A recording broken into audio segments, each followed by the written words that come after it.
Reddit cringe, let's do it!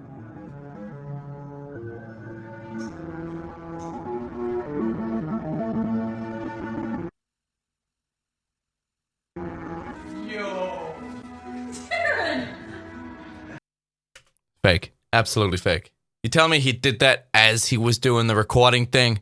Come on. Way too much of a coincidence. Also, that joke has been stolen 100 times. I've seen people on TikTok who have seen this, seen it go viral, and been like, I want to go viral too. Let me just completely and utterly rip it off beat for beat. It's a proven formula. Sure, let me just get in there with that. Ugh. Do you remember when comedians would lose their entire career because they stole half a joke? Can we stop stealing jokes, please? Live streamer can't believe it's not funny when she maces her friend. Right, so listen.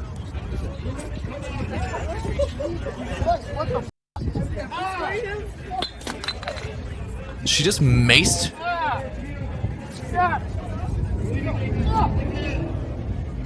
What the hell? What is wrong with this woman? I need milk. Who was she trying to impress with this? You realize it's shit like that, which is why people in the UK aren't allowed to carry mace? Because of dumbasses like this? Because of morons like this, it would be far more common that people would be stupid with this shit than people would actually use it to defend themselves. Hey, Matt, do you want me to leave? Go away, dude. Yeah, get away from him. I'm leaving. Are you safe? Oh, you safe. He's calling the cops on me, so I'm gonna walk away. You're gonna walk away. Whoa, Matt, I'm getting arrested. Of course you are, you stupid hag! Look at this brain-dead moron! Jesus Christ! Oh, she did this for the views. She did this for the views, man. Absolutely. She probably knew that this was gonna get her in a shitload of trouble. Here she is, in a Reddit compilation for the biggest idiot. Engagement baiting, man. Do you remember back in the day, people would try and entertain you? People would try and entertain you and go viral by doing something cool, or talented, or funny, or awesome. And now that people figured out there's an easier way of going viral, and that is to convince people that you're an idiot. Because there's one thing that people like more than a sincerely entertaining video, and that is someone that they believe to be dumber than they are. Oh yes! Everyone pops a chub when they get the opportunity to correct someone. Matt, Zach, I'm getting arrested.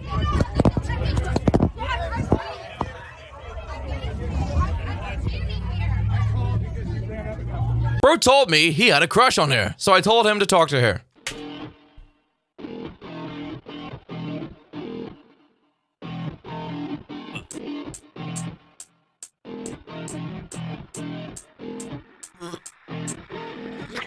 I'm rolling and blowing, I'm coasting, I got 'em, I'm rolling it right. I just keep growing and showing them knowing It's real. It's real. Oh, nerd. It's beautiful. TikTokers aren't exposes him. She's sleeping, wake her up with a kiss on the forehead. Trust me, that is the best way. Hey Carson, it's your Aunt Melissa. I'm a little shocked that you're on TikTok and you didn't tell me. I also saw some of your videos and you've never had a girlfriend. Why are you giving all of this advice on dating? Why are you giving all of this advice on dating? Such authentic cadence. Wow. The believability. No suspension required. Absolutely selling it. Also, this video I'm stitching here, do not be telling these boys and men to wake us up. Do you hear me, young man? She's reading? She reading something? Do not tell them.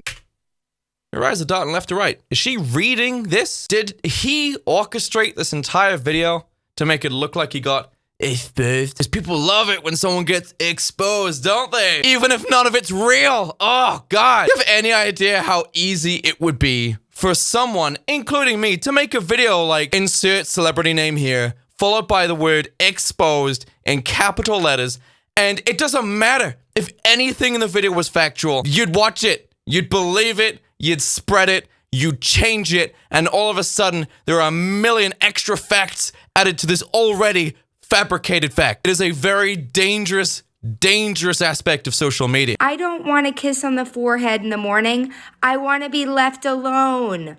I know you like your mom kissing you on the forehead, but leave me alone, okay? do another video and tell them to leave us alone. I mean, that was awful. And the acting award goes to someone else. That's an American Dad joke. I credited the joke. This dude at the bar trying to pick up my friend with his Wells Fargo account. You really think that that is going to impress me? It should. Money doesn't impress me. Well, I'm sorry. This absolute, genuine bellend trying to pick up a chick with a bank account and hit. Look, okay, so let's just dissect this a little bit, okay? Let's actually analyze exactly why this is remarkably stupid. Number one, you only have $92,000. Not a lot, my guy. If you are trying to get hold of a gold digger, if you are actively trying to find a woman who is interested in a man for money, 92,000, do you know what? Less than 6 figures is not gonna cut it, my guy. It's not gonna work. Secondly, if he did get a gold digger, he would probably become disenchanted with the idea and then start being like, oh, women just want me for my money. It's like, well, do you know what, dude? You were only looking for girls who were interested in you for your money. Thirdly, and this kind of goes into my second point, would you really want to go out with the kind of girl who would, one, go out with you for your money, and two, go out with you for only $92,000? Man, like, that could be a loan.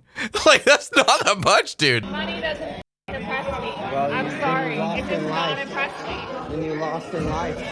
Then you lost in life. $92,802. This guy really is convinced. He has convinced himself that that is his entire personality. That's all he ever needs.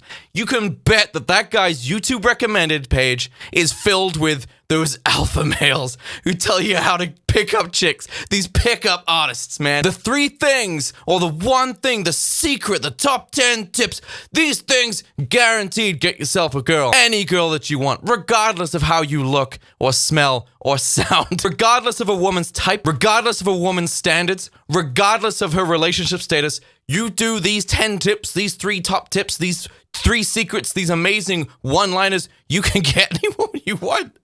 And I tell you what, none of these top 10 tips on how to get women, none of these secret, spicy one-liners guaranteed to work on any female you meet in the general public. None of them will ever say, show them your Wells Fargo account with less than 6 figures in it. Someone who's lived most of his life with literally $0. And then in the last 3 years of my life, let's just say I have more than $0. You truly do understand the importance of money. They say money can't buy happiness. Well, I say it has a much better chance of buying happiness than poverty does. But the idea of like, hey mom, how did you meet dad? Well, sweetie, he showed me his Wells Fargo account in a bar once and I was like, I'm yours. Take me home. Impregnate me.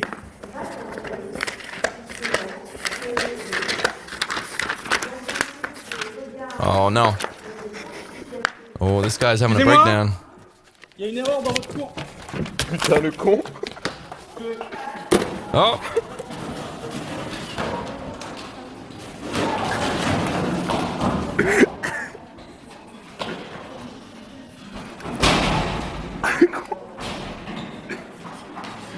This guy's having a breakdown.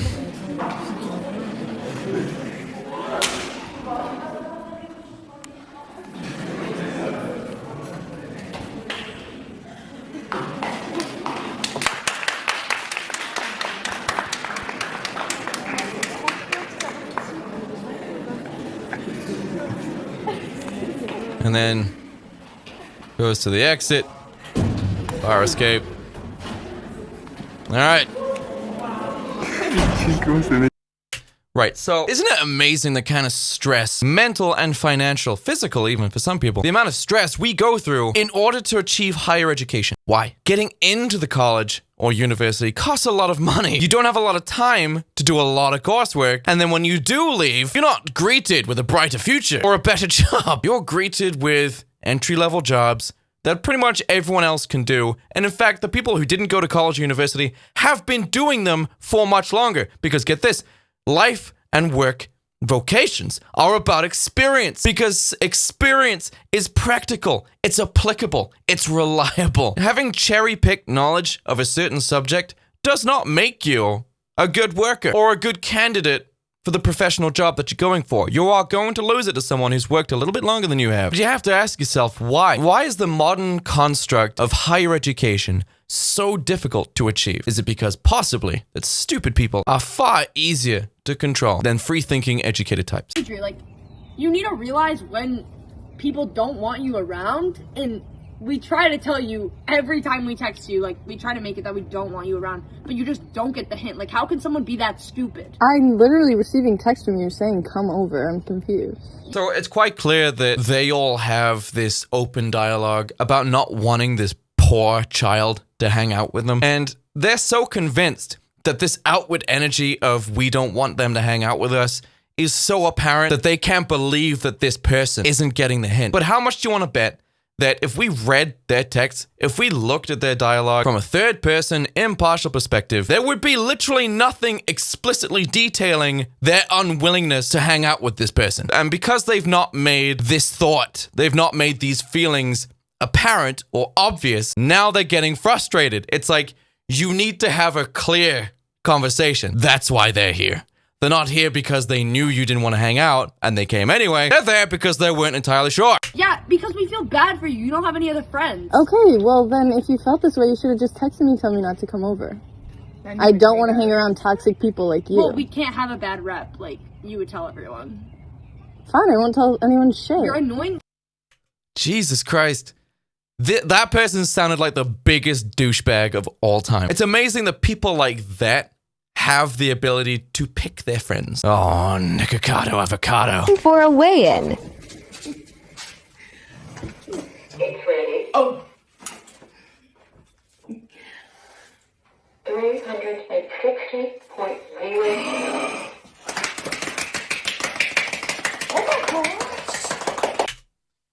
Yeah, well, I mean, this is also engagement baiting. He thinks he's not celebrating the fact that he lost weight. I think maybe it might be the other. Listen, what have I done?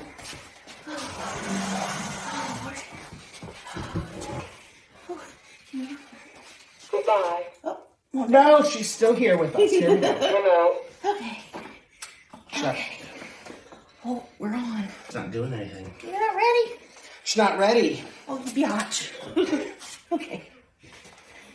I killed her. Okay. 445.2 pounds. I am so proud of you. Goodbye. Bye-bye. I mean, if they were trying to lose weight and they're celebrating the fact that they've lost a few pounds, then great. I also genuinely applaud, because the amount of heavy breathing in that video was extremely uncomfortable. But considering Avocado's entire YouTube career, I'm not really convinced that they were aiming to lose some of the weight. All right, so Avocado, or Nick for short. Nick is what happens when you sacrifice literally every single shred of dignity and instead replace it with the unyielding desire to become famous. Now, people say that they will do anything to get famous, but usually within their respective field, right? Like if a musician wants to get famous, they're like, I'm going to become famous and I'm going to do anything it takes to get famous within the confines of being a musician, or while trying to maintain as much dignity as possible regardless. Nick wanted to become famous, wanted money, and he wanted to become famous. Is he good at anything? No, he's not. So what do people who aren't good at anything do in order to get famous? Oh, that's right. They make an absolute fool of themselves, and only the ones who make a true, genuine fool of themselves become famous. Exhibit A, Avocado. That man is never going to have a normal life. He is never going to escape the videos of him that are online. But it doesn't matter, because that guy pulls in 6, maybe 7 figures. This guy makes bank because he is such an awful, reprehensible human being that he makes other awful, reprehensible human beings feel less reprehensible by comparison. You'll have the most disgusting pieces of trash looking at Avocado and being like, well, at least I'm not you. It's almost commendable, isn't it? The sacrifice of every shred of dignity any one single human being can have in the Western developed world on the internet. Gone. And what's he got? Well, fame and money. So, not a good example, to be perfectly honest. In fact, I'm still wondering how long my morals are going to stick around for. After all, this is my career. And would I not be doing everything I possibly could in order to progress that career? Am I, in fact, hindering myself to maintain some unrecorded sense of dignity? To some people, I have none. So what's the point? I could just create content purely based around engagement bait. I could pretend to be stupid. I could pretend to be a bigot with flimsy, transparent views and ethics that people would destroy within seconds because that's what they like to do. They like debate on easy mode. The general public love to feel smart. So if I proposed an ideal that was easy to destroy, then everyone would leave a comment. And with all those comments, my SEO goes through the roof. Or I could become incredibly mean, suspend any sense of kindness, any shred of respect I have left. And people would be like, look how mean this guy is. Or I could pretend to act crazy because of all the stress of being an online content creator and be like, oh, this YouTuber's gone off the deep end. Look at the stuff he's creating. Yeah, the stress got to him. Yeah, let's watch him go insane. Come around, everyone. Come look at the guy going nuts. And I could press record, pretend to be insane, and then act completely normal while I edit and export the entire video. And you'd all be like, oh my God, he's crazy. Let's all give him views and buy his merch of him being insane. Oh, you think you wouldn't buy merch? People buy Avocado's merch, and people are watching him for the same reason. Do you have any idea how easy it is to manipulate you? The amount of things I don't do to hedge my bets. You guys are lucky. I've been doing content creation for a long time. I've been analyzing the entire climate of every social media platform that the majority of people on this planet use. I know what works. I know what you watch, and I know what could go viral. It's just, am I willing to stoop that low? As Batman, am I willing to kill? No. But as we all know, they're all offshoots. There's all what-if stories of Batman killing people. And do you know what happens when he kills people? Villains are no longer a problem. Batman does better in those universes. Or I could do a tearful video complaining about the stress of life. That is a tried and tested manipulation tool here on YouTube. Oh, it's been around for years. The what-if stories, man. What would happen if the YouTuber known for lightly ribbing, lightly roasting the alternative communities and various other cringe creators here on the platform? What would happen if he went evil mode? In which case, do you really think anything you guys said about me online would have any effect? Everybody exists on here, in a phone. And you know what you can do with phones? You can lock it, you can put it down, and you can walk away. None of it's real. But that'll never happen. I love you guys. No, I have an unshakable sense of morality whenever it comes to my content. I'll never do drama, and I'll never stunt my intelligence in videos in order to make people feel smarter than me. Anyway, let's continue. Boyfriend took a video of me sleeping, and now I will never be sleeping again.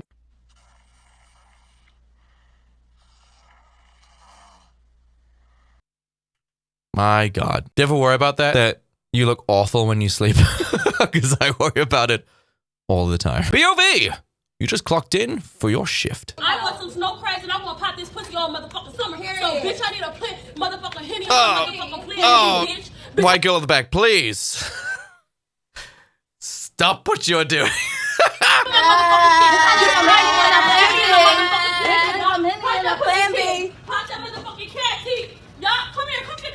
What exactly is the context for this video?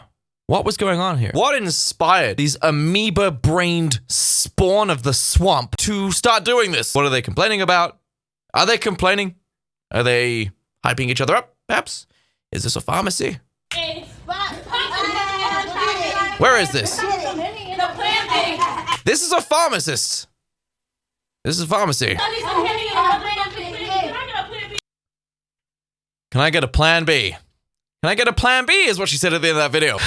Oh my God. Nothing wrong with getting plan B. Honestly, seriously, I'm not laughing about that. Intrinsically, nothing wrong with plan B. Fantastic. It's a fantastic thing to have. It is. But when coupled with that clown show that we were just subject to, it kind of does play into it a little bit, doesn't it? Kind of exacerbates what we just saw. Do you know what? I, for one, do you know what? Yeah, I'm changing my tune here. I'm proud that they had the responsibility to go and get plan B. And do you want to know why? Because the last thing that we need is any more of those idiots bouncing around in America. Angry dad confronts cashier who doesn't know how to act. Hey man, my wife and daughters just came up here and bought some pads from... Okay, excuse me, sir. What? What am I even looking at here? What? Why do you have that Pokemon on you? I can't remember its name, but I do know that furries go apeshit, pun intended, over this marginally sexualized Pokemon. My daughters, who are 12 years old, and you cracked a joke and embarrassed my wife and embarrassed my daughters. I wasn't trying to embarrass anybody. You cracked a joke about buying pads, where 12-year-old girls are buying pads, they just started the period. I wasn't making a joke about them. What were you making a joke about? I had said, do you need a bag? And when she had said yes, I was like, what do the neighbors think? Yeah, how do you think that's gonna make somebody feel? Especially 12-year-old girls. You have a track record of running your mouth up here, man. And you keep doing it, corporate's gonna get caught. Oh my God, I just realized who he sounds like. He sounds like John C. Reilly. Specifically John C. Reilly from Talladega Nights, The Ballad of Ricky Bobby. If you haven't watched it, I recommend you watch it. I'm gonna play a little bit of this guy's voice again. We're gonna listen to it. You ain't gonna have no job. You understand that? Yes. And you're also gonna have a bone to pick with me. You live here in Bonham? It sounds like John C. Reilly. I do. And I see you up here all the time, man. And I'm not cool with it. My daughters are embarrassed, crying. My wife is embarrassed. And I'm not all right with it, man. Okay, are we sure that the embarrassment is coming from this guy? Who, by the way, his voice sounds like every single Reddit user, doesn't it? I don't know. I don't really know. You know the kind of guys that make like Sonic fan fiction? Those types? Keep your mouth shut and do your job. You ain't nobody's friend. You're here to check people out, give them their stuff. It's uncanny, man. That's John C. Reilly. That's no way it's not. Time for all your other shit. You understand? I'm sorry that you feel that way. I'm sorry that you feel that way. Yeah, that's the kind of voice. You always hear it, man. Whenever there's like some power nerd talking about like his Sonic OC or his Ultra Master Weapon in some nerdy underground MMORPG, right? Ah, that voice. Do you think they put it on? And I'm only asking this because it seems to be so ubiquitous. It seems to be so ubiquitous and so consistent. Because you don't hear jocks who sound like that, right? So, do they put it on? Do they develop it? Do you understand what I'm saying? I'm not disregarding his daughter in any way. I don't know what the joke, homie. You don't crack jokes. This man is also wearing a bow tie. This video's lost all credibility. No longer believe it's authentic at all. But it did say that the guy can't act, so we kind of went into this video already not expecting anything authentic. Anyway, guys, thank you so much for tuning in this video. I had a great day today because I made it a great day, and I'll see all of you in the next video. Goodbye, everyone.